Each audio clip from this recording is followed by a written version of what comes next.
this working? I think you can. I don't know if you're still here. You can hear me now. So, yeah, there was a comment on my channel on YouTube about something. So it's about these return statements. Um, and actually it was written just now, so I'm kind of want to read it. Um, yeah, so the thing I said, yeah, I said like the interesting thing is that it does make sense in the sense that the words make sense to me, but I still am having, you know, difficulty in unwrapping what would be the best word to understand this. Yeah, basically I'm talking about the mental of evaluation, because I'm kind of giving a lot of statements to everyone like a big boss. And from functional programming, which is kind of, it's like a different level of communication. It's basically the sense where you have a function and then you have another function that kind of doesn't change the state, but kind of makes a copy of it and then makes a different kind of a copy. I don't know, it's just very hard for me, and I wrote to explain it in a few words, but maybe the number of words for now shows the difficulty in the way I try to understand this imperative model of computation. So, and this Lane 1313 wrote, I think you should give yourself some credit. You're obviously coming from a different world of programming, and in a sense throwing yourself into the deep end, making a programming language, even if it's just following a guide in C, which is a whole different programming paradigm. So you should show yourself some grace. Well, that's always good to hear, I mean, I guess. And continue enjoying the journey of learning C and making this wonderful project. Well, that's very nice. So functions can in fact do multiple things. However, they can only return one thing at a time when you specify a return type, such as an int, float, etc. Well, that's kind of functionalish, right? They can only return a one type. Like a function like can receive several inputs, but it returns a almost like returns a one value of, I guess. Okay, a return statement can involve an expression such as, for example, 5 plus a. So when the OS reaches the return statement in the stack frame, if you are unaware, is the place in memory where the function is being kept. You might learn about function pointers later. It executes the code contained within it one line at a time. So if the function has a return type, it'll be expecting a return statement before exiting the scope, which is what the compiler checks for. So if the function has a return type, it'll be expecting a return statement before exiting the scope, which is what the compiler checks for, and I guess it checks the type. So when it reaches that return statement, it copies the value that's being returned into memory and moves it back into the scope where the function was called. And if it's being called in an expression like an assignment, it'll be placed where the callee expects it. This is why you can call different functions from within functions and assign values to variables from within functions. It's fascinating because the way this is explained is like I have no idea what the code does, but it's like talking about who did what to whom without knowing what actually happened. Now, usually what I do when someone, and this person obviously seems experienced in C, I usually, I'll close this. Maybe if I close some things, I'll just copy paste what they wrote in ChatGPT and ask ChatGPT to explain this a bit for me. And this actually gives me more context, because when I read this, I just read this, what she wrote, she, what they wrote. So this explanation touches on multiple aspects of how functions work in C and returning values, the stack, and how the compiler and operating system handle function execution. Let's break it down step by step. So functions in C can perform multiple tasks, all right, such as calculations, modifying global variables, performing I/O. However, function can only return one value. Well, I guess one value as in a result, right? As defined by its return type. Well, that makes sense when I read it like this, right?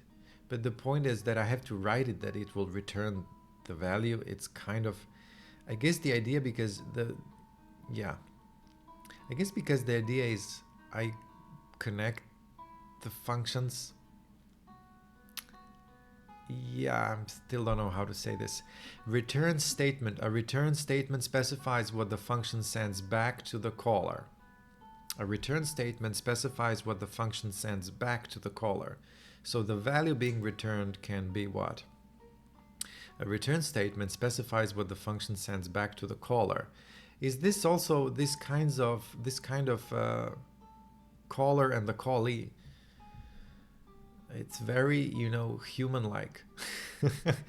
The value being returned can be a simple value, return 5, an expression, return 5 plus a, that's what she gave an example, and return from another function, return another function.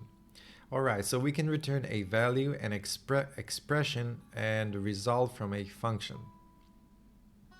Right, and then that's how we connect, actually, these functions. But now comes the stack frame. So when a function is called, the program creates a stack frame for it in memory. So this stack frame stores the function's local variables, the parameters passed to the function, and the return address where the program should continue after the function finishes. So the stack frame is part of the call stack, a section of memory used to manage function calls. Executing the function. So when the OS executes the function, it processes each line of the function body step by step. Yeah, right. So when the program encounters a return statement, it evaluates the expression in the return statement, if there is one. So and copies the result. So I guess, yeah, x plus y and return x plus y. So is it like the definition of the function? Like the body is x plus y and the return is x plus y. So it's the result, but the return of the result is x plus y. Copies the result into a specific location in memory, often in CPU stack. Exits the function by cleaning up the stack frame and jumping back to the caller, the return address stored in the stack frame. So this, I don't get it. So you exit the function by cleaning up the stack frame. Okay, you clean up the stack frame and then you jump back to the caller. What does that mean, you jump back to the caller, the return address stored in the stack frame? Why do you jump back? Where is back? What if the return value is passed onto a different function? Where do you jump back? So this kind of, I don't get this. Returning to the caller. When the function exits, it results the return value is available to the caller. When the function exits, the result, that's the return value, or the result. So it's available to the caller. Who is the caller? Not the function, or the main function. Is main the caller? If the function call was a part of an assignment of expression, the result is placed where the caller expects it. Int result is add 2, 3. So return value 5 is assigned to result. Okay, that kind of makes sense. So we bind it to the result. The result of summing 2 and 3, we bind it to result, and then we call result. In this case, the result 5 is moved back from the function into the variable result. What do you mean moved back? Yeah. Compiler's role. If the function has a return type, there must be a valid return statement. Why you can call functions inside functions. Nested function calls. Summary. So functions can do many things internally, but only return one value explicitly through the return statement. When the return statement is reached, the value expression is computed. The value is stored in memory and made available to the caller. Who is the caller? Who or what is the caller? The caller is the part of the program that invokes or calls a function. It can be another function, yeah, the main function, which is the starting point, or even the operating system when it initiates the execution of the main function. So to return to what they wrote, what did they write? Functions, I'll just read now again what she wrote. Functions can in fact do multiple things. However, they can only return one thing at a time when you specify a return type, such as int, float, etc. A return statement can involve a return statement can involve an expression. So this is the first part, what she says. Now she's going a level deeper, I guess. A return statement can involve what? An expression or a value or another function, right? Such as, for example, 5 plus a. Okay. And then now a third part. When the OS reaches the return statement. Okay, now she's talking about the OS. So when the OS reaches the return statement in the stack frame itself, the stack frame, if you're unaware, it's the place in memory where the function is being kept. So the function, so there's this idea where we kind of know where the function location is, which is kind of new to me, you know, like where is the function? The function is actually there, and there is like a physical location where the function, the code that represents it, is kept. So you might learn about function pointers later. It executes the code. So when the OS reaches the return statement in the stack frame, it executes the code contained with it one line at a time. So I guess that's why C really, yes, that's what I saw in one of the lectures. I have it here. I was looking at CS50. Oh, my CPU. No, okay, I'll stop. I was looking at CS50 and he said, like, you know, if you declare something after main and main calls the function, it won't work because it's declared after the main. So what he said, you take a prototype of the function, let's say int main void main void, and you put it at the start and you just quote that, and that tells the compiler, or what? No, that tells the C that then you can actually put the body, I guess, of the function after main, and then it will work because you put, so to say, it's like some kind of a quote of the entire function as just the first line, void main void. He used the term prototype. So once it reaches that return statement, it copies the value that's being returned into memory and moves it back into the scope. Wait a second. If the function has a return type, it'll be expecting a return statement before exiting the scope, which is what the compiler checks for. Once it reaches that return statement, it copies the value that's being returned into memory. Once it reaches that return statement, it copies the value that's being returned into memory. I guess that is the reason why you have to declare the return statement. Sometimes it gets weird. Why do I have to return, zero, return zero? It says because the program was successful. But if it's successful, why do I have to declare it before the program runs? That was just confusing. Yeah, I'm kind of running through my head now, and telling what's not clear still. Once it reaches that return statement, it copies the value that's being returned into memory and moves it back into the scope where the function was called. And if it's being called in an expression like an assignment, it'll be placed where the callee expects it. This is why you can call different functions from within functions and assign values to variables from within functions. Yeah, I get this, but this sounds like for me now it sounds like a mess. Like, how do you structure your code? Okay, you just make some kind of types, right? But you have to hold a lot of things in your head, I guess. Okay, that's now too far from me still.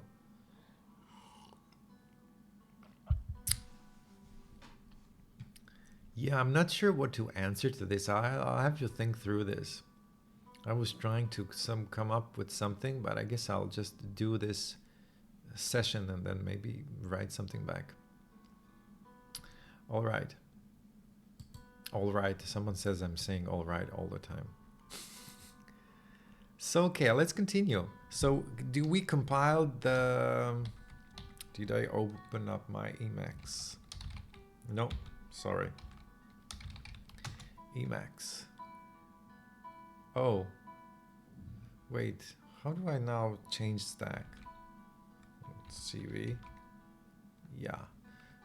Oh, what did I do now? This thing, and what do I do now?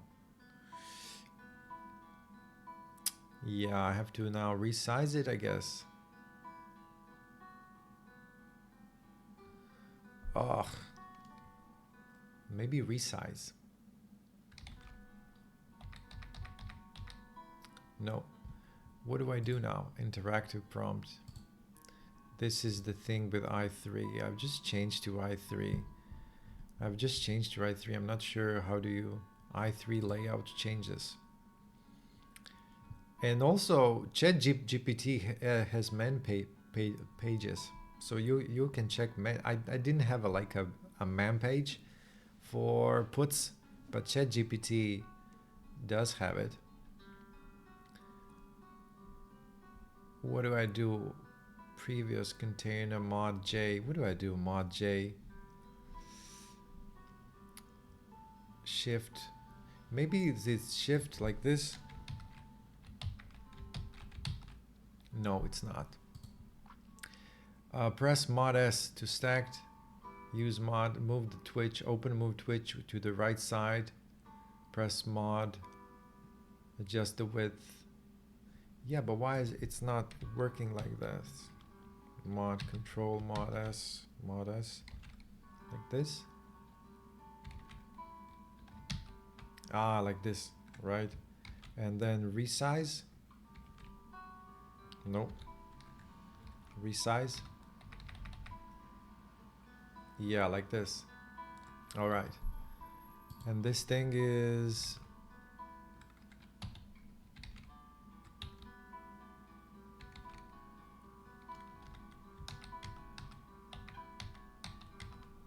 yeah, I want to change this to stacked. I want to change this so mod S, is it mod S? To stacked layout, mod S. S, what is this? S, mod S. Yeah, like this. Okay, finally. So, I wrote again the code we did yesterday. So let's open up that thing. Oh yeah, wait, I will have to open a shell. I'll do CX2, which will split my screen in two. And then I'll do change to the lower buffer with CXO. And now I do MX and I open up a vterm. A vterm is a shell, like a terminal kind of a thing for Emacs. And I will lower this a bit here. All right. And now I will open up a file code, build your Lisp, and we wrote a REPL again. So like this. All right. Now we're back. So I've copied this. I wrote this again, what we did yesterday. The version that Ross helped was great. I think I'll come back to it also, trying to understand. I've saved it under a different name because we changed a lot in this REPL. But I want to continue now. With this, what's written in the book. Do I have sound now? I have sound now. Right. Okay. So now he explains it here again. I've reread this a couple of times and it's kind of clear, but I think I have to move on. You know, I don't want to. Yeah, I don't need this now. No. So how am I meant to know f gets f print? It's funny when I do when you do like man here, man fprints fget. Is it fget? Fgets. Man fgets. There is no entry for fgets in the manual. But check this out. If you go here in ChatGPT and you just write man fgets, and ChatGPT will actually print a summary from the man pages. This is nice, right? So you can use ChatGPT for man pages. Man GPT. Example key points, right? That's nice. Okay, so compilation. You can compile this with the same command. That's all we did. After compiling this, you should run it. We ran this. Editing input. So if you're working on a Linux or Mac, you'll notice some weird behavior. Arrow keys. Yes, these things, well, it's also on Linux, also Windows, not? On Windows, this behavior is the default. Yeah, so when we press arrow keys, these kinds of, you know, characters will appear, and that's what Ross said also last time, because actually it's interpreting the ASCII symbols of the keys. On Windows, this default, if you're developing it on Windows, right, let's skip this. So the library edit line provides two functions we are going to use called readline and add history. We're kind of including already stuff, but maybe we have to. It would be nice if he wrote everything from scratch, but maybe that'd be too much. The library edit line provides two functions we are going to use called readline and add history. So this first function, readline, is used to read input from some prompt, while allowing for editing of that input.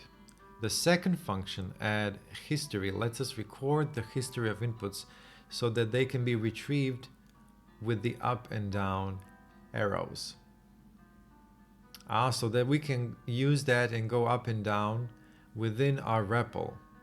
That's what we can do already in our shell, but we cannot do that in our REPL. We place fputs and fgets with calls to these functions to get the following. So this is still kind of preparation, I guess, for the big stuff that's coming. Well, maybe we should do this now, right? So we have include standard IOH, and let's change screen here. Standard IO, and we have standard lib. So now we're going to include standard lib h and include edit line read line. Edit line read line. Really? Edit line read line h. Where does C get these libraries from? Include edit line history h. Okay, edit line history.h, edit line readline.h, include.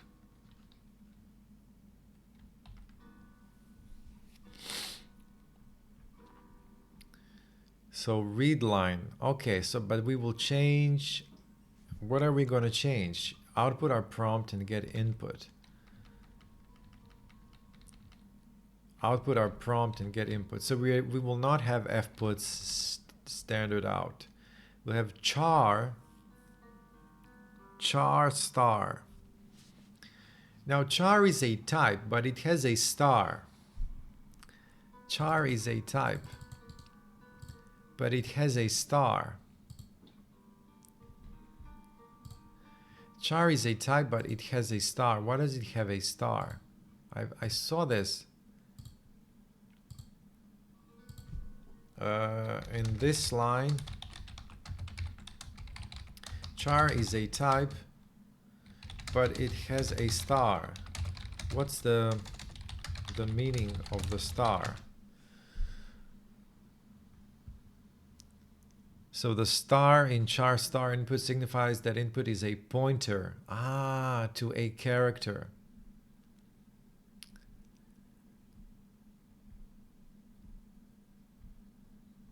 Stop it. So annoying with ChatGPT. It won't stop. Look at this. Incredible.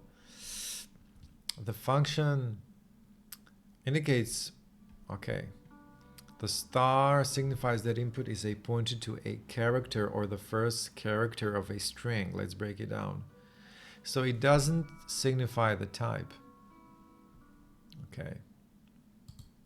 Char input, read line. Yeah, there's so much actually. Right, so I basically delete this, you know. Maybe I should put it under a comment. So we're going to do char star input. And then we're going to do read line. I guess we open up the parentheses and we write inside Lisp and this. Okay. And add input to history.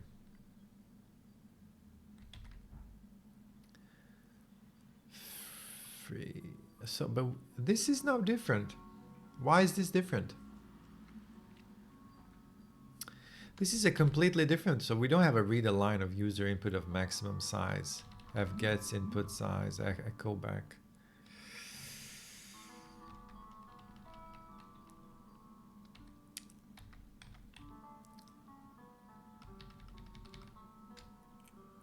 So yeah, I still haven't used the commands in.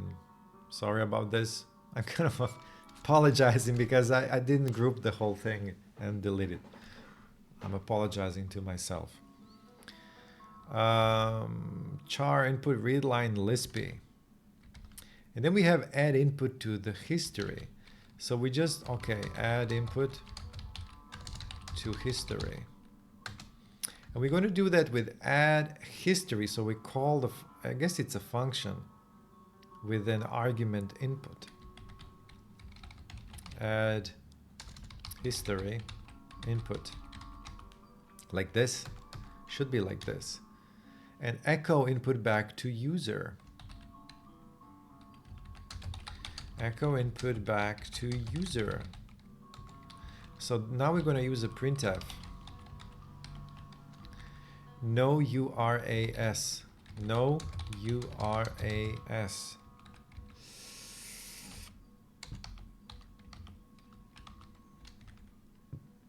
Yes, but I have to. Yes, I have to quote it here. And then I have a free retrieved input.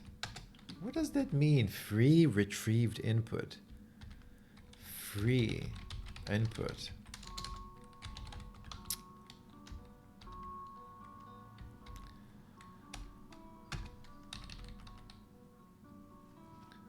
So this is what we have now.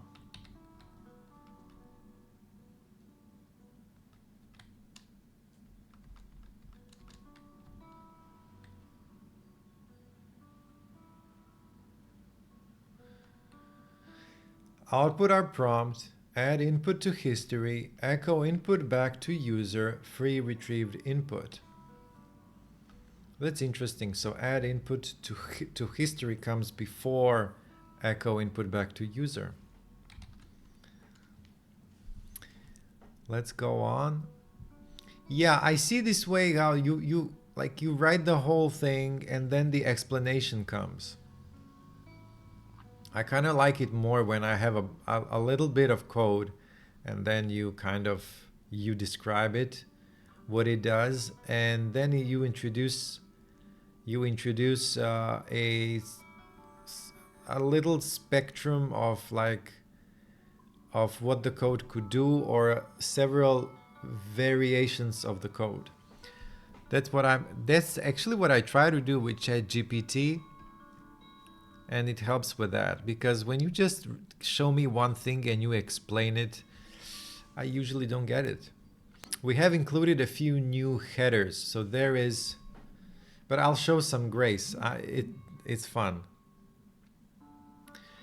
We have included a few new headers. There is include standard lib.h, which gives us access to the free function used later on in the code.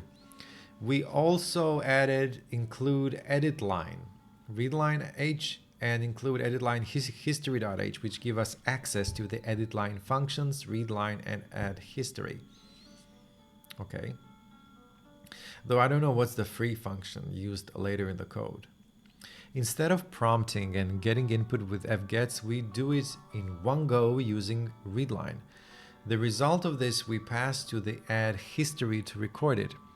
Finally, we print it out as before using printf. Unlike fgets, the readline function strips the trailing new line character from the input. So we need to add this to our printf function. We also need to delete the input given to us by the readline function using free. We need to delete the input given to us by the readline function using free. This is because unlike fgets, which writes to some existing buffer, the readline function allocates new memory when it is called. So when to free memory is something we cover in depth in later chapters. Freeing memory. Compiling with edit line.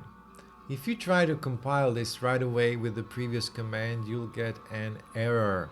This is because you first need to install the edit line library on your computer. Oh, that's what I was wondering before. Like, where do you get the edit line?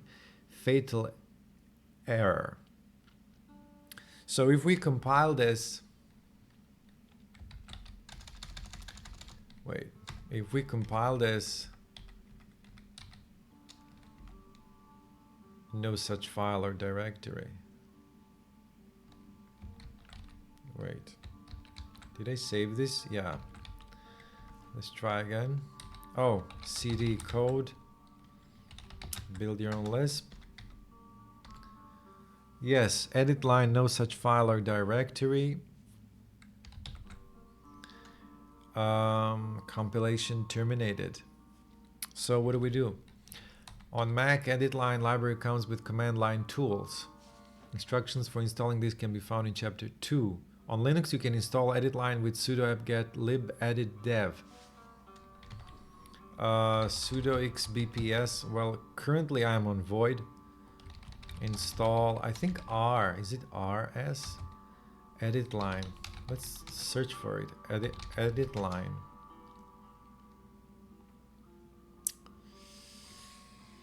Yeah, look, I'll just open up a new kitty because I don't know how to scroll back in vterm.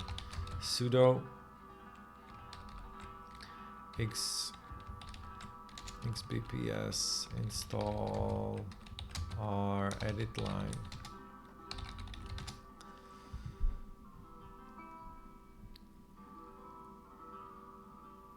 RS. Is it RS? Like search? No, install. It's query, I think.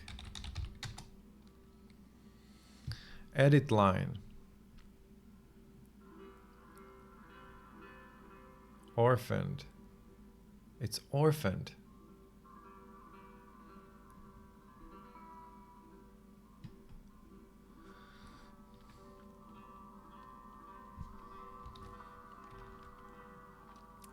Libedit. Maybe it's with libedit. I'll try to search for it like that. Edit line. Libedit. libc, libedit, orphan. Why is it so nobody's maintaining it? Libedit. Well, I'll try this. Sudo xbps install s libedit. libedit already installed. It's already installed.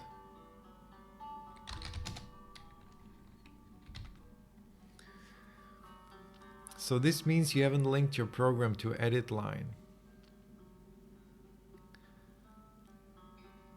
Once you have installed edit line, you can try to compile it again. This time you'll get a different error. Undefined reference to read line, undefined reference to add history. But that's, I didn't get that, I think. What did I get? No such file or directory. Yeah, this might be something now with void Linux. I'm not sure. This linking process allows the compiler to directly embed calls to edit line in your command. You can, in your program, you can make it link by adding the flag ledit to your compiler command just before the output flag. Run it and check that now you can edit inputs as you type them in.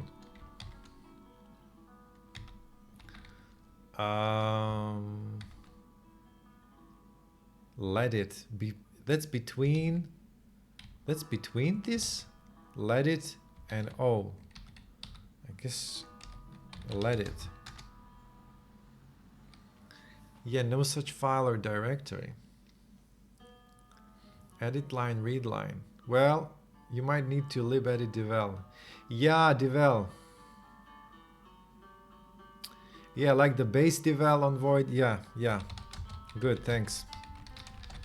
Lib edit devel. Right, thanks. Thanks a lot. So now when I try to compile it, no such file.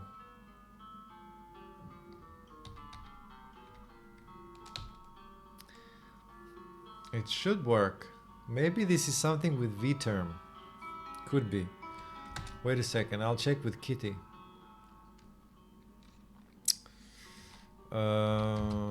Build.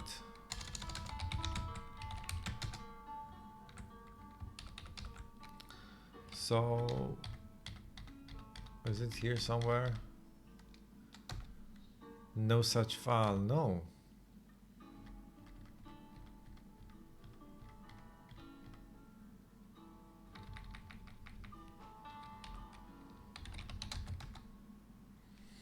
No such file or directory.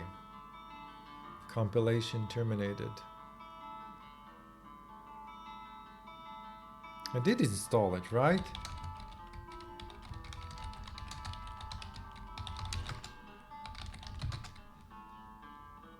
Already installed.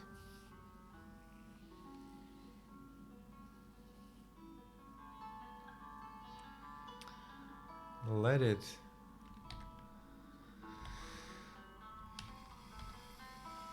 Libedit devel. My void Linux isn't finding libedit devel that I need to compile my program. Yeah, this is actually much quicker than Google, I think. Search for available packages, libedit. Okay, rs. Download compile, no, insert base devel. Do I have base devel? I have base. You know, because I've changed to void again and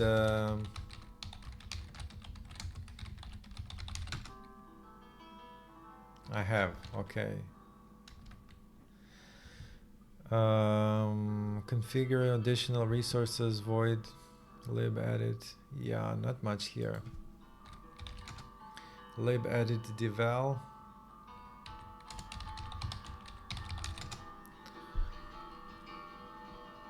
Not found.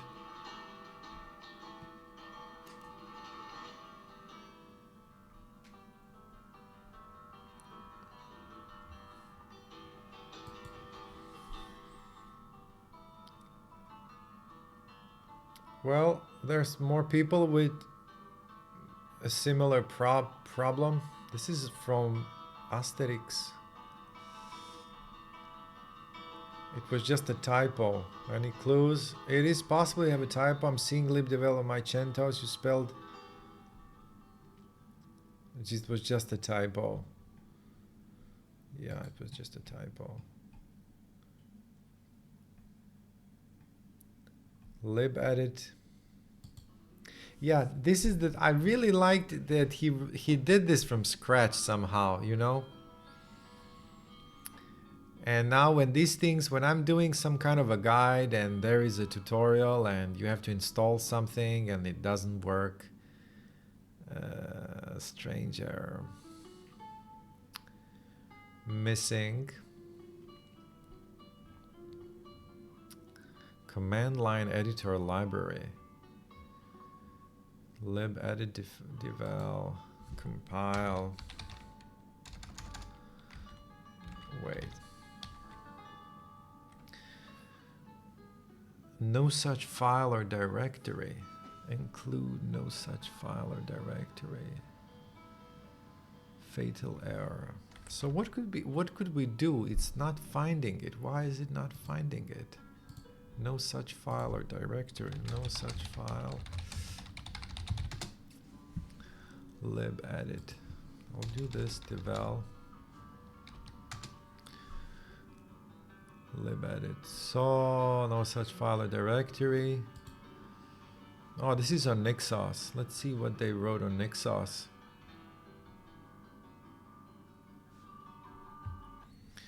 I want to use a pre-built Clang library.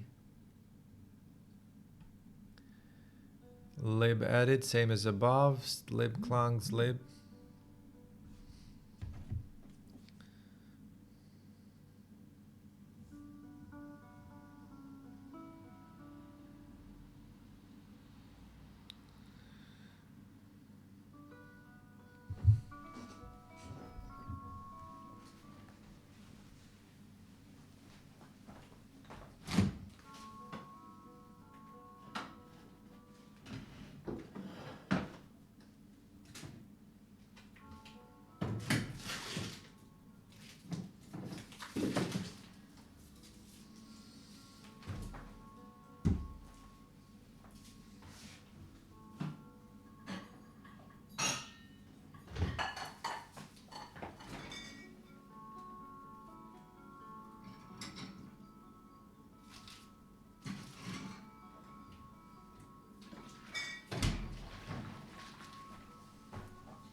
Yeah, I'm stuck. Why is it not finding? Okay, lib edit.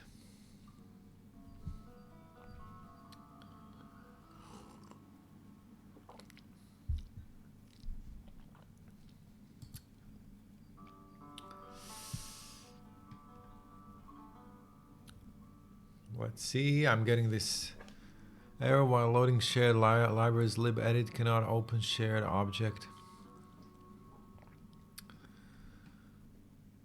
Search comments is included in the install. Just need to make sure it's readable by the user. Trying to run a program. I have it installed.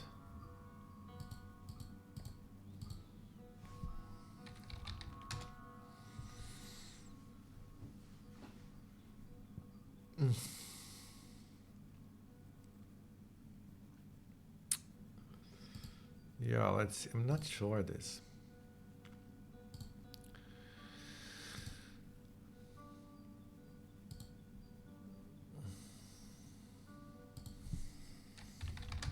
Yeah, I have it installed in void. links, but when I try to compile a program that needs that library, it doesn't find it.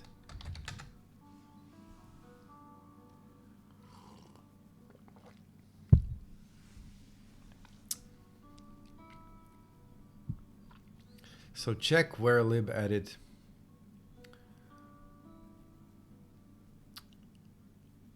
Run the following commands.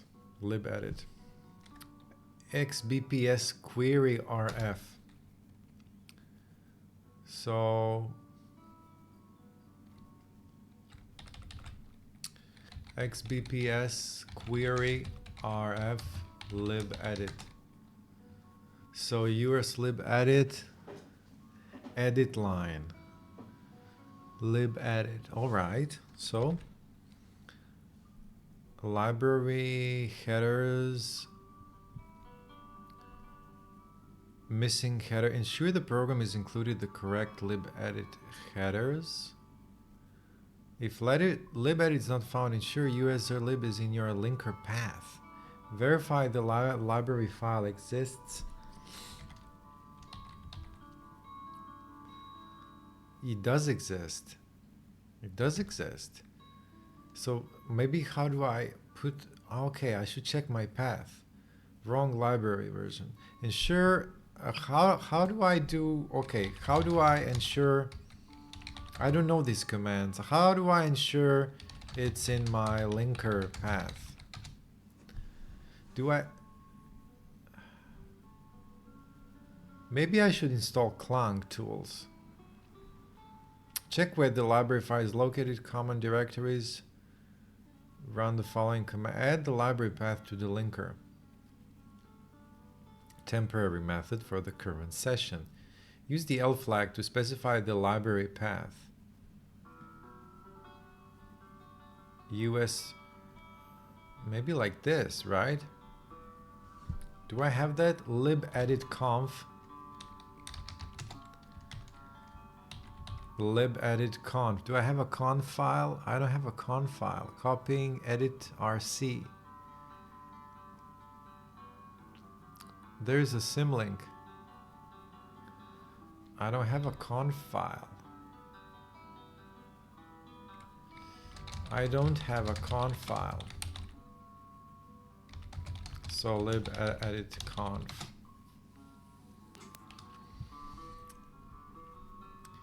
Yeah, I could try path to lib.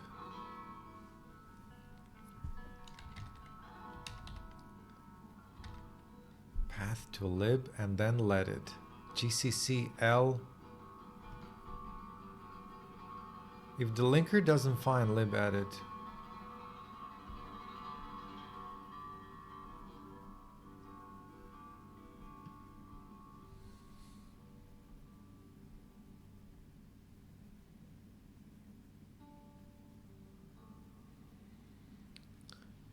libedit so yeah, I have to find it like this. Let's try like this.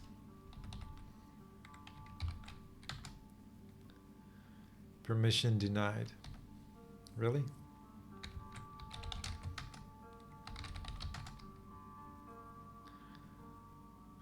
Well, libedit so is here. Libedit so. Maybe if I, okay.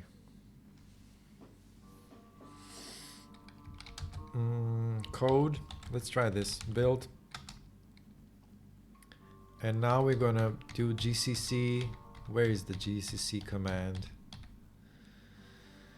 Okay, the GCC role, and let's do REPL. L, it was written L, path, and then immediately, really, lib, edit, so 0. Let's do like this. Is it like this? No such file or directory. Why? Shouldn't there be a space here? No.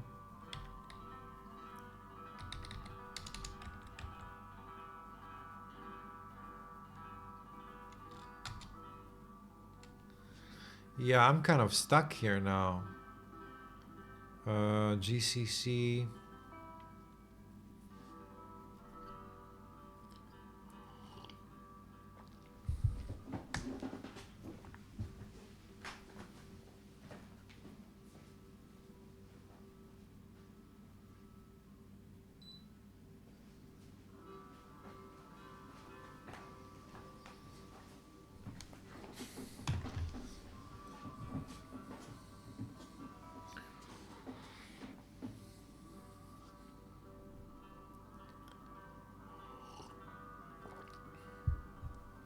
GCC-L.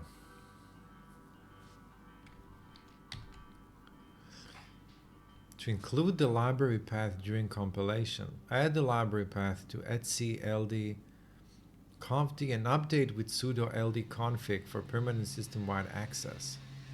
Verify the linker recognizes the library with ld config pgrep libedit. Following these steps should ensure libedit is available for linking.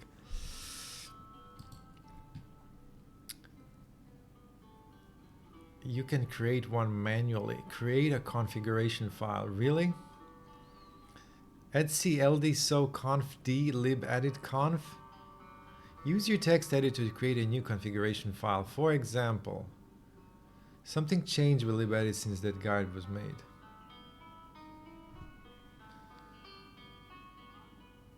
Yeah. Maybe I should just try this.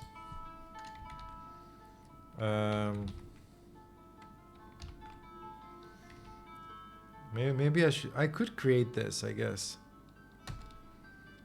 Sudo nano. I don't have a nano. Sudo nano. What do you mean command not found? Do I have even nano? Wait. hx.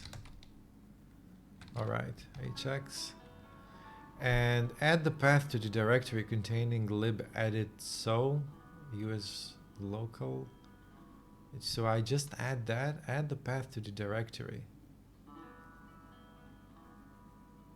So what did I add the path to the directory containing libedit so?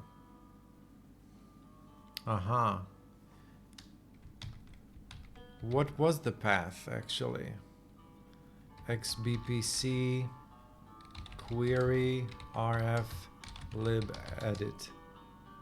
So it was user libedit so user local lib. So I guess user lib. I just do it like that. User lib, really? Looking at the source, editing history H no longer exists in libedit. Oh, maybe that changed. I didn't think of that. Edit line no longer exists. Yeah, but I guess you know what? But it's not even finding it. Maybe if it was, it seems like the GCC is not. It cannot even find it. Edit line history no longer exists in libedit. Yeah, I should check that. Wait, let me try this.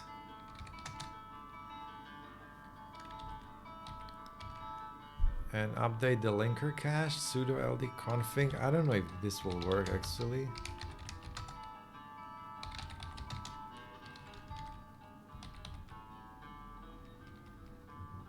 To confirm that the linker now recognizes libedit. I can do this also. ld config ld config grep lib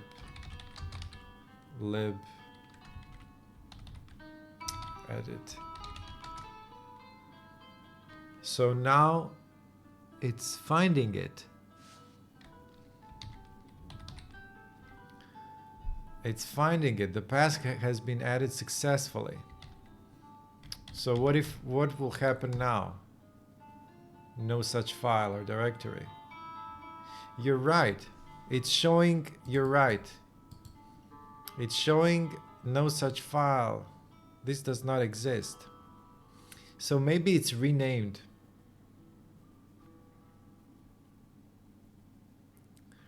Yes, I should probably find this online now. So yeah.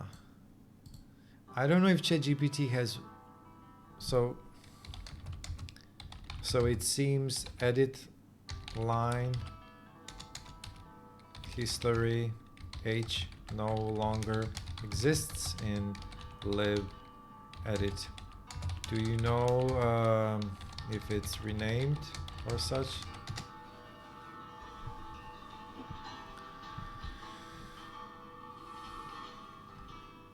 You're correct. It's not present. This header file is specific to the edit line. Yeah, who knows? Sometimes it says you're correct, but this header file is specific to the edit line library, which is a separate project from libedit. The edit line library provides a small replacement for GNU readline and includes edit line history.h for history functionality. libedit is a different line editing program that offers similar features but organizes its headers differently. To access history functions in libedit, you should include the histedit.h header file. This header provides the necessary interfaces for history management within libedit. So edit line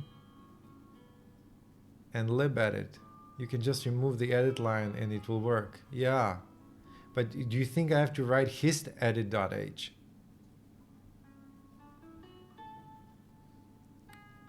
You'll need to use the edit line library. No, I can just remove it. Yeah? You can just remove the edit line history and it will work. No. Okay.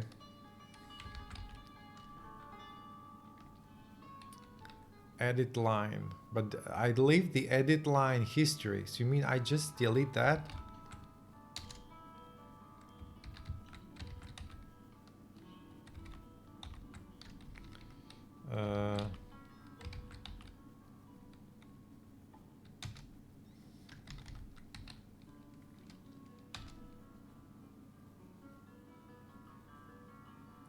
Okay, so now it worked, but warning input defined but not used. Ah, okay. No, now it works. Haha, okay. Thanks for the help. Much appreciated. So this is, I think, what he said, it will not work. It's still not working, right? Some systems, and also, yeah, have slight variations. So how to install, include, and link the edit line. Histedit. Oh, he wrote this here. If you're having trouble, search online, see if you can find distribution-specific instructions how to install and use the edit line. If that fails, search for instructions on the read line. This is a drop-in replacement for edit line. But no, this should work now. Actually, no. This should work. This time you'll get a different error. Undefined reference. Prompt C, let it.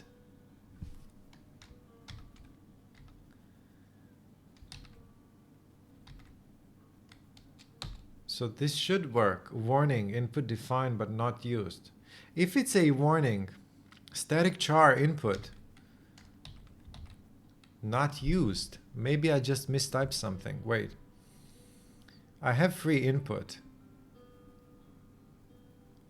Static char input. Oh, he doesn't have the static char input. Why did he... Yeah, this is confusing, kind of. So, yeah, he doesn't have the... It's this thing. Declare a buffer for user input. So why is he now... Yeah. Why was that removed? Why was that removed? Why he didn't explain why was that removed? It's because he's storing the user input while in the loop, so the dedicated global input isn't needed.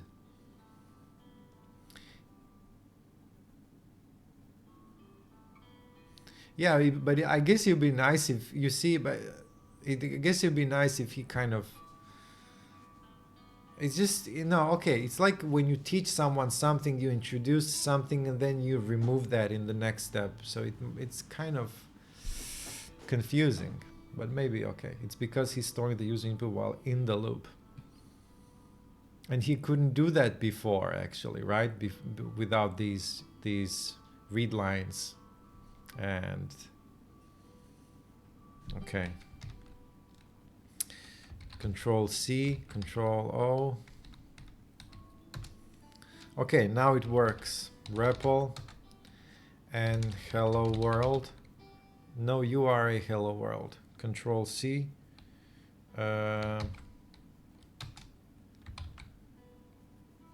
when I'm in vterm, I cannot press Control C. How do I...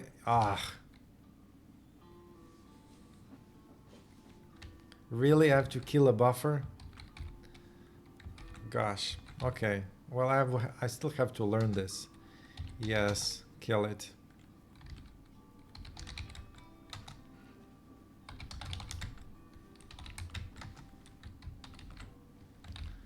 All right.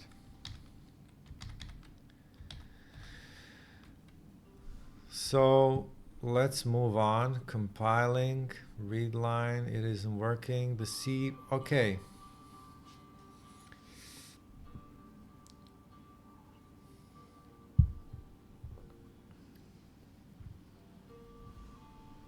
So the C preprocessor. What's a preprocessor? For such a small project, it might be okay that we have to program differently depending on what operating system we are using, but if I want to send my source code to a friend on a different operating system to give me a hand with the programming, it is going to cause problems. Except if we use NixOS. No, I'm joking. In an ideal world, I'd wish for my source code to be able to compile no matter where or on what computer if it is being compiled. That's why we will use Nix. This is a general problem in C. I don't think this is about Nix. Yeah, okay. Sorry. This is a general problem in C and it's called portability. There is not always an easy or correct solution. So this is not about actually packaging the dependencies or something. I think this is more low level. But C does provide a mechanism to help call the preprocessor. The preprocessor is a program that runs before the compiler. So it has a number of purposes. So it's a program. Runs before the compiler. And it's not a linker. It has a number of purposes and we've been actually using it already without knowing. Aha. Any line that starts with a octothorpe character hash to you and me is a preprocessor command.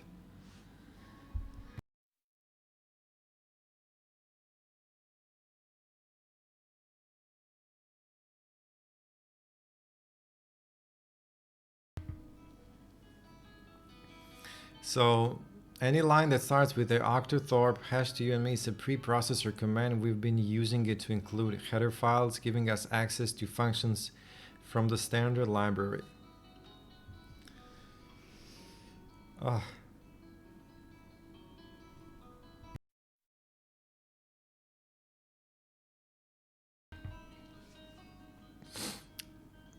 Another use of preprocessor is yes. Wait. Is to detect which operating system the code is being compiled on and to use this to emit different code. A different operating system. Yeah, you can do that in Nix when you package it. There is you can declare when you have a reproducible build and is it for Mac or is it for Linux, and then that branch of code will be run. So I guess this is something what C does. This is exactly how we're going to use it.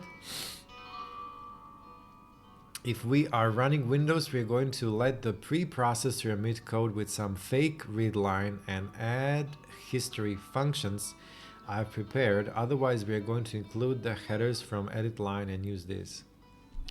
Why is he using the word fake?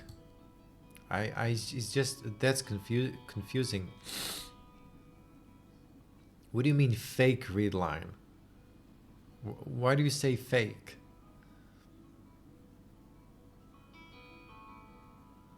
I don't know. I guess that's... What do you mean fake read line?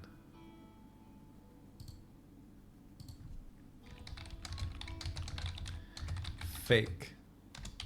It's confusing.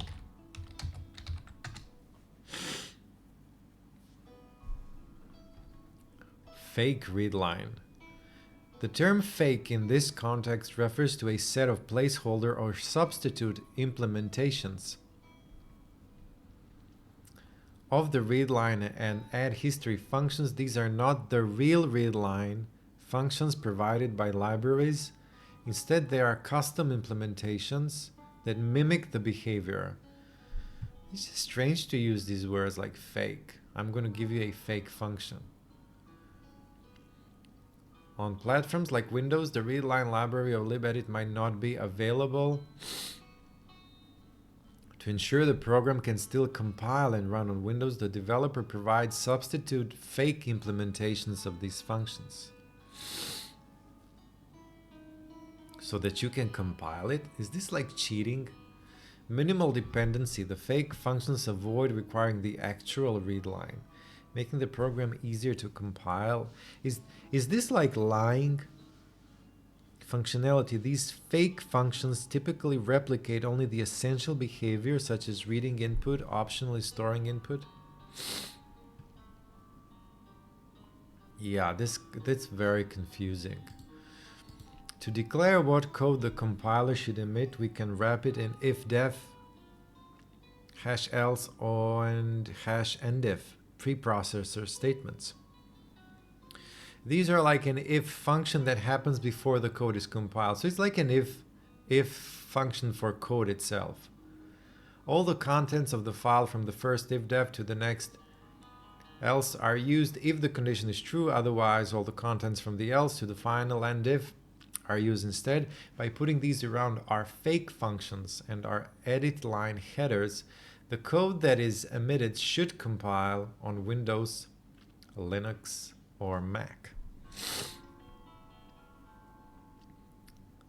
So I have to type all this now. Include standard IOH, include standard lib dot. Let's actually exit this. Let's kill this buffer.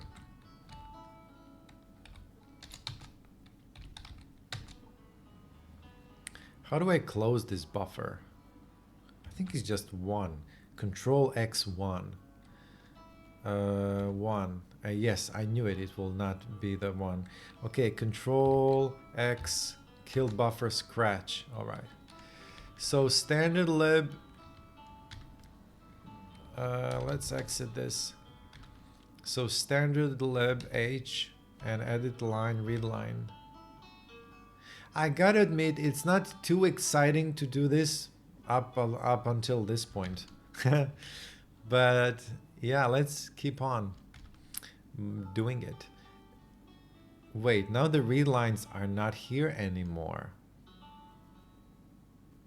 If we are compiling on Windows, so he's basically now deleting these two. If we are compiling on Windows, compile these functions. So if we are compiling on Windows, compile these functions. If def win 32. If def win 32. And then we have include string dot h. And now we have a fake readline function. Look at this. Char star. That's a pointer, I guess, right? Readline. But he's calling readline and we removed the readline. Oh, they're down below. He didn't delete them. Include string age. I guess that's the, yeah. Include string age. Our program grows and static char buffer is returned now. Oh, okay, so he was just showing something, I guess, in the last example. Now it's back, the static char buffer.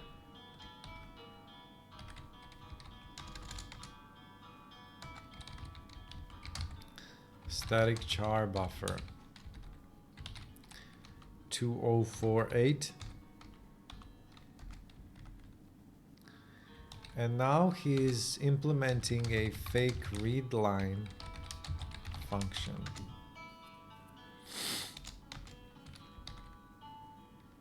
Char star readline. Char star readline and char star prompt. The argument to readline. I guess char star prompt. That is code that is meant to run on Windows. Yeah. It's not going to be run here, right? But why do I...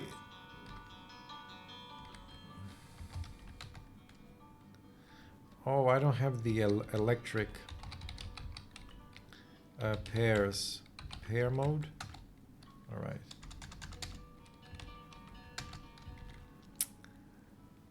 F puts prompt standard out. F puts prompt standard out. And then we have F gets buffer. That's like before. Buffer and 2048 and standard in. 2048 and standard in. And now we have char copy or something, CPY. Char star CPY.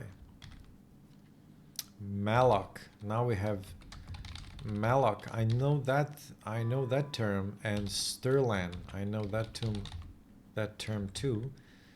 Ross something said about that yesterday. Sterlan buffer. Sterlan buffer +1. Yeah, I don't get what this means, but okay. And string copy. String copy something. Copy buffer. Buffer. And what do we have then? And then copy. You see, there are all these codes. There are all these codes and they mean something.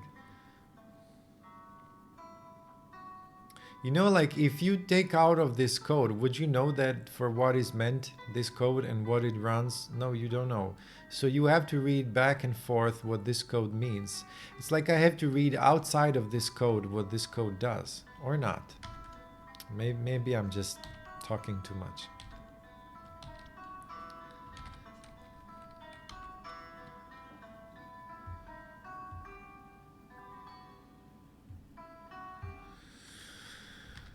CPY Sterlan string length. Is this like string length? String length copy -1 is, look at this, you can easily make a mistake, right? No? Oh. Ah. No. Like this.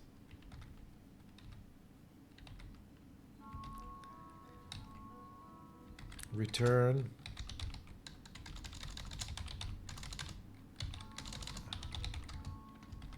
CPY.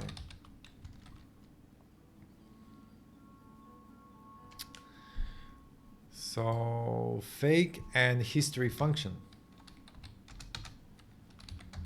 Fake and history function. What do we have here now? Fake and history function.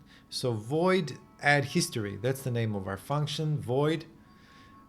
Also, it's void here, and we are going to be calling that function somewhere, I guess.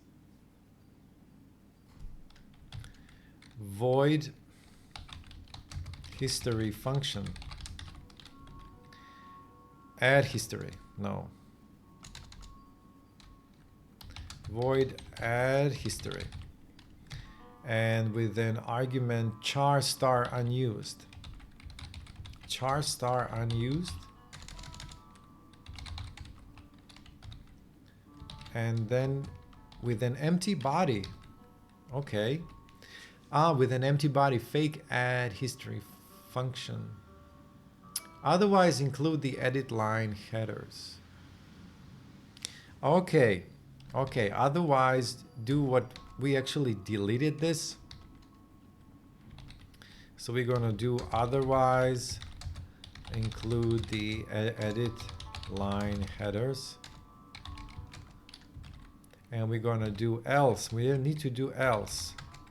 So it's kind of cool. You can have if, then, else statements in the headers themselves. But right, since you're calling them back and forth, I guess you can have some kind of, what do you call that? Control flow. But this is so low level. It's like very dirty. I mean, you know, it's like doing something with hands. I feel like, you know, when you do C, it's like you're doing something with hands and you are some kind of a robot, you know? So you have all these skills. But I feel like when I read this, when I learn this code, it's like I'm doing stuff.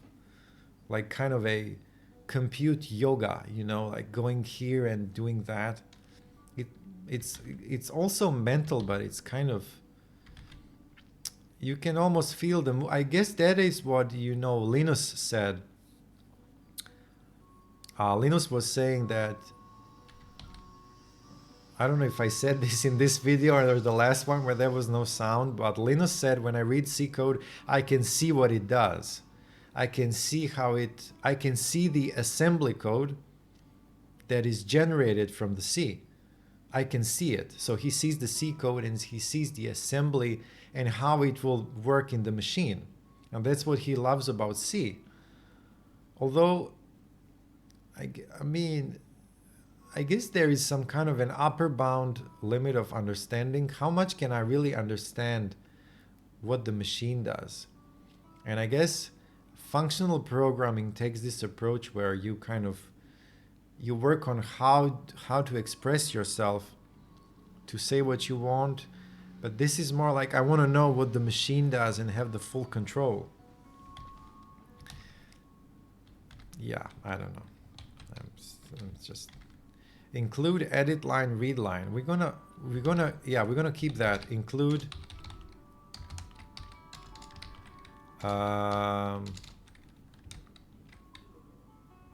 edit line, read line.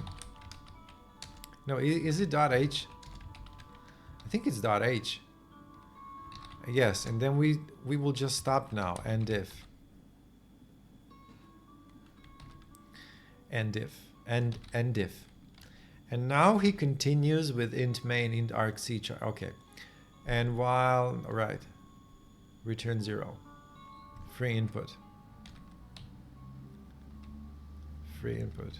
But is it a bit different? No, you are input, add history input.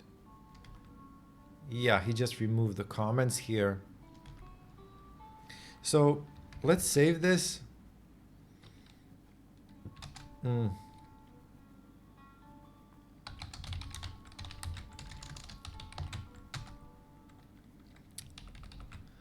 So GCC libedit.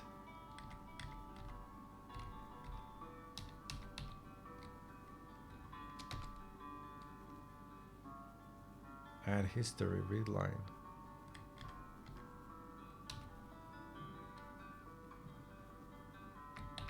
Wait. Here, let it. REPL. Hello world. Control C. Okay.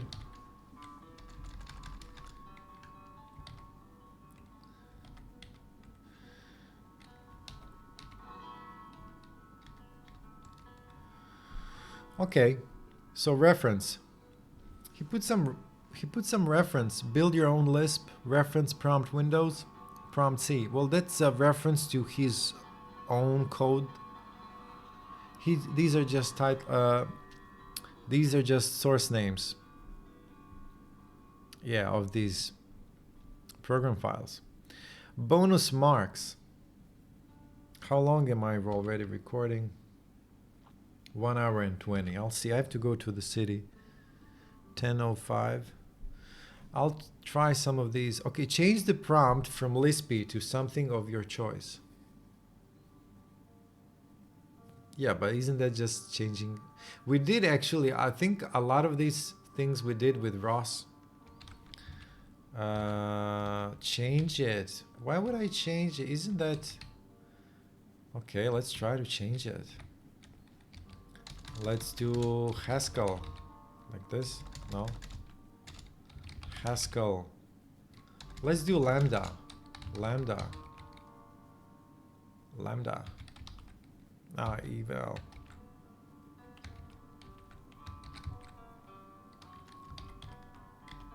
So if we compile it, Lambda.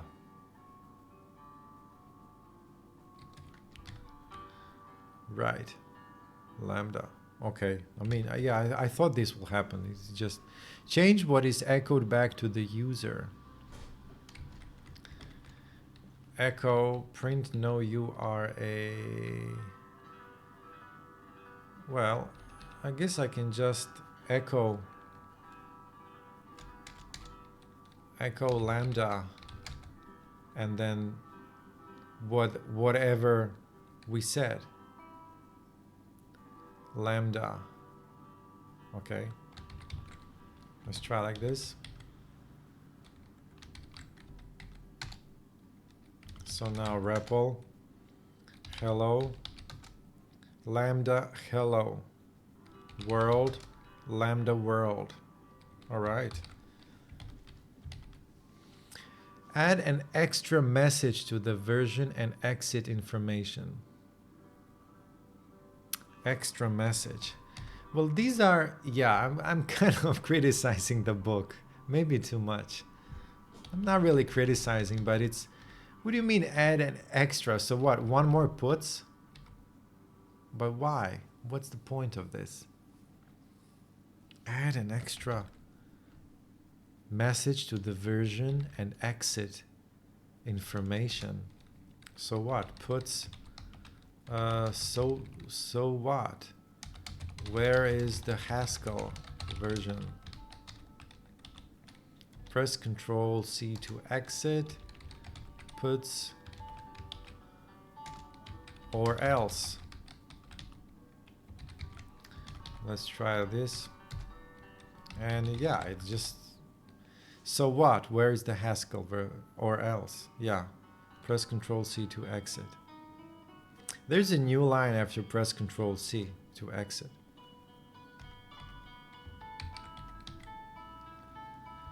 There's a new line. Because it's the last one, yeah. Otherwise, we have to put a backslash n to the last one. Yeah, but I'm going to delete this. Right, Control S. What does backslash n mean in those strings? It means a new line. What other patterns can be used with printf? Patterns. I don't know. This is kind of a vague thing to ask because I don't. Patterns. What do you mean by that word? Patterns. Like you can do all kinds of things, I guess, with patterns. The printf function is incredibly versatile. a wide variety of format specifiers and patterns. Oh, these things, D, I, F, and yeah. What happens when you pass printf a variable that does not match the pattern? Yeah, what does pattern mean actually? In this sense, in the sense of C language. Yeah, I don't know what does pattern means. I guess when you try to learn another language, I mean, some of the words are the same, but they mean different things. So it's very much important to define, to like say what the word means. I don't know what the word pattern means. As soon as I hear that, I think of pattern matching in Haskell. In the context of C language,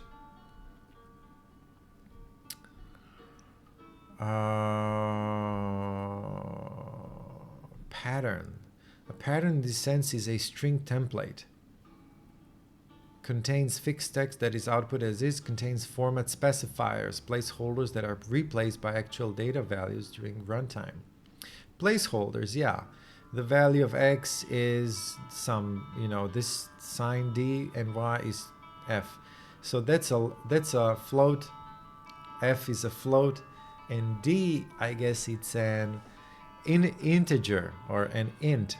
So the value of x is int and the y is float. D, yeah, right. D is an integer and 2f floating point number with 2 decimal places. All right, so you can define that too. So like f would be float. I saw this in Rust with these dots. That's actually like in Rust. How you can control the placeholder and change the, that was in the Rust book at the beginning. It's kind of, at the beginning it starts with these placeholders.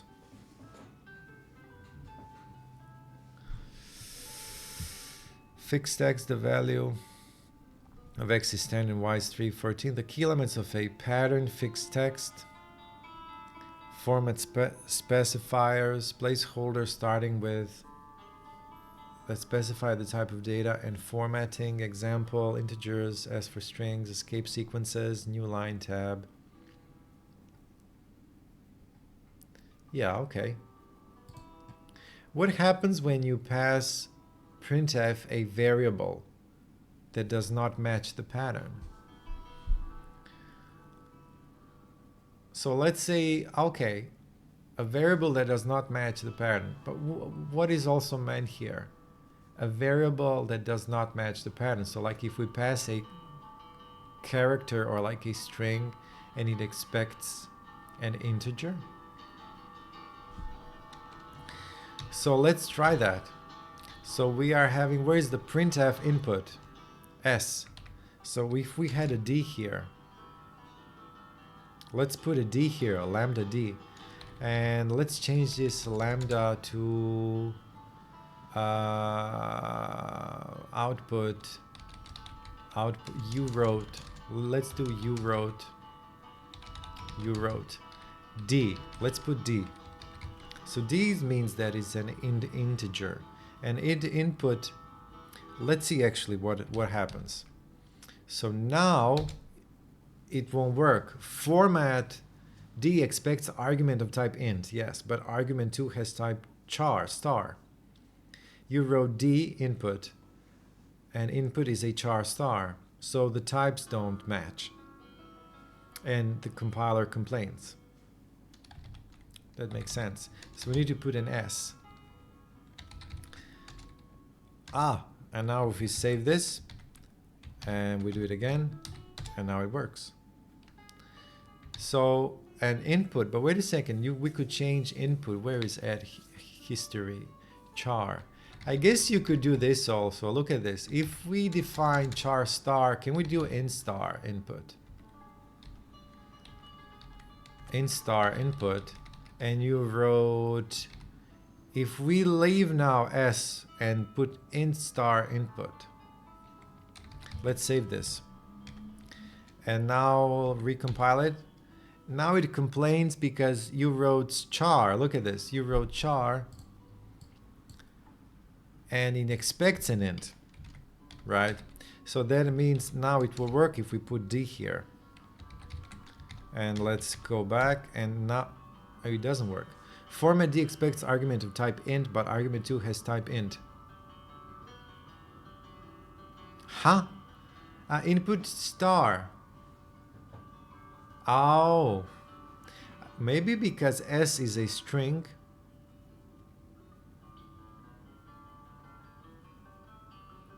And input star because it expects more than one, I guess. You wrote D. This is an interesting thing. How do I fix this? So you wrote D.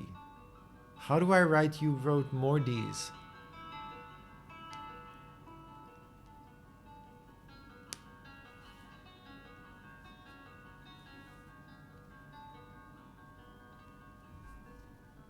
So I basically wanted to echo back a number. I will give him numbers and it will echo back a number. Int. But why char star works and int star doesn't? So my question is,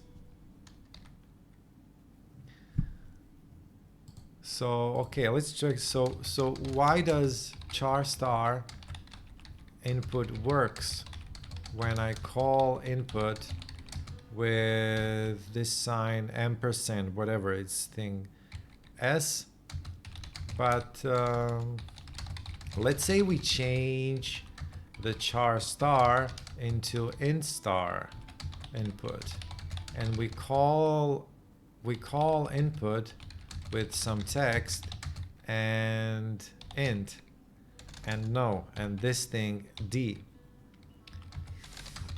But that doesn't compile.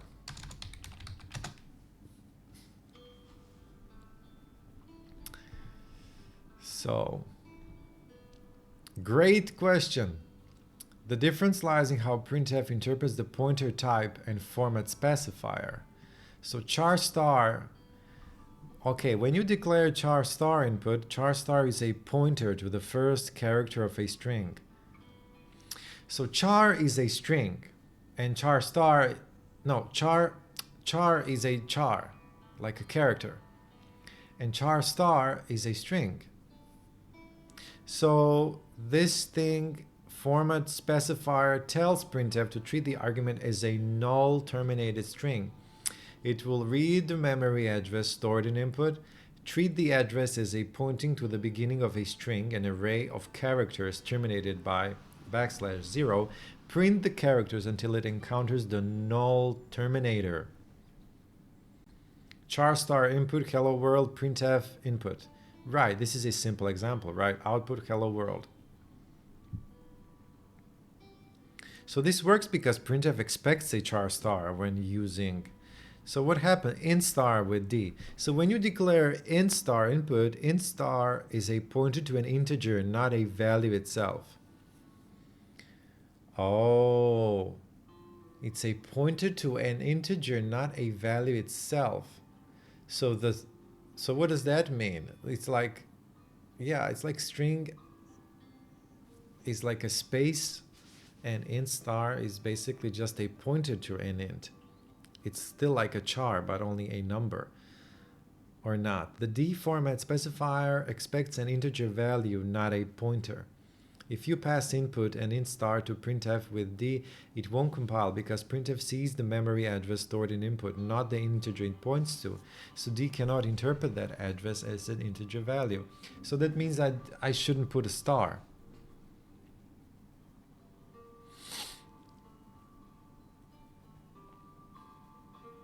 Yeah, dereferencing input gives the integer value.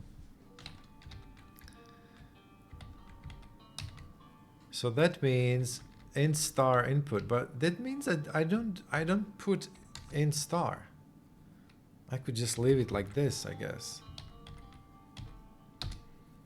No, expected void star, but argument is of type int. Ah, because I have it before defined. Yeah, now I'm making a big mess. Yeah, I have it here. char buffer, I guess. But I could dereference it, I guess. So I could leave the star here. The readline function returns char, so the variable also needs to be char. If you want to print f d, you need to parse input into an int. Yeah, add history input. The readline, so Drake says the readline function returns chat. You mean char, yeah. Int input readline.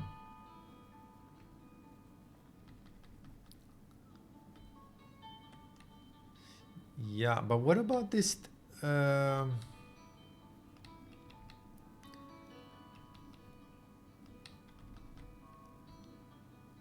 So this won't work now, right? This thing, this isn't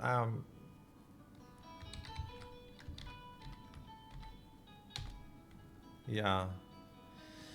Expected const char star, but argument is of type int star. Yeah. Yeah, okay, I'll stop with this experiment. Char star. If you want to print fd, you'd need to parse input into an int.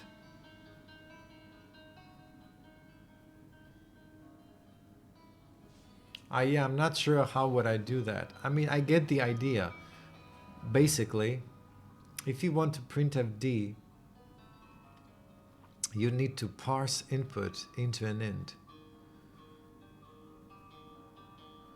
So char, but I have already input readline. So then you mean like it would be like a second function, like one more function, and that would parse input into it.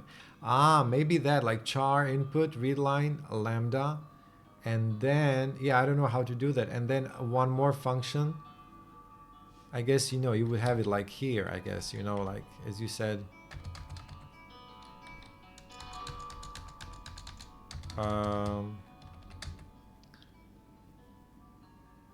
Well, this red block, I have to remove that.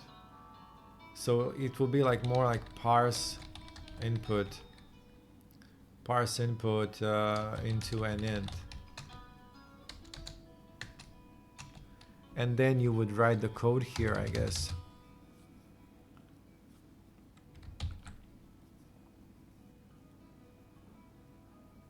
Right? Parse input into an int. Yeah. And then add input to history. I don't know how to parse input and int. But how would I parse input? Well, this shouldn't be hard. I have char input that reads the line, and then can I just like convert it? Neither do I. Parse input into an int. Oh, it's probably, yeah, I've seen that being done in other languages. Like there is like a function where you convert. How do you, is it to convert or parse? It's really, you say parse input into an int. How do you parse an input into an int that was char?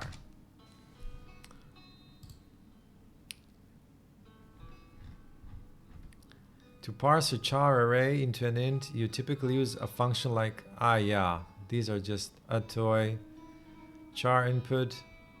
You see char input, int number, and there is a function, a toy, convert string to an int, and then printf the number is the number.